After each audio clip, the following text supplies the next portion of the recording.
the analogy I typically think of is to say, you've got two gangs, drug gangs in Los Angeles, the Bloods and the Crips.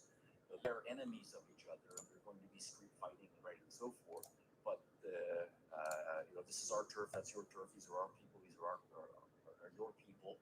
But they're committed to violence, and criminal activity is the way of doing business. And so, if you just go up one level of abstraction, you would say both of us are committed to the same philosophy of life, in contrast to, say, people who just want to be entrepreneurs or whatever, live a normal bourgeois suburban lifestyle and so forth. So Hitler was smart enough to recognize that.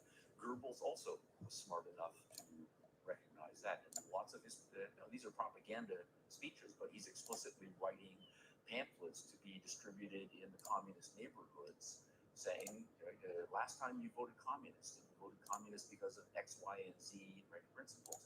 Well, we also believe in X, Y, and Z, right? But we also will give you these ones over here. So just come over to our side. And they thought it was an easy sell. And in fact, it was an easy sell. To track the voting patterns of the people, the working people.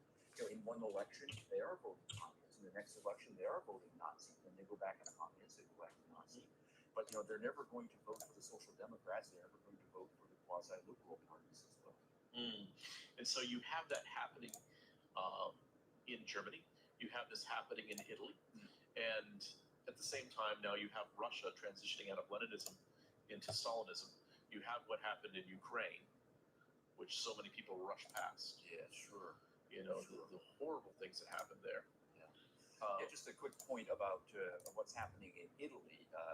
Focusing clearly on Mussolini, and we do have this buffoonish understanding of Mussolini, and a certain amount of that I think is justified because he was no stranger to political theater and partly the Italian style and so on. But it's important to remember that Mussolini was a card-carrying socialist of the Marxist variety until he was 35 years old.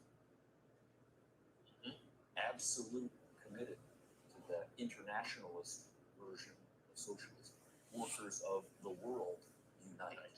So it's socialism, but just standard internationalist class analysis and so forth.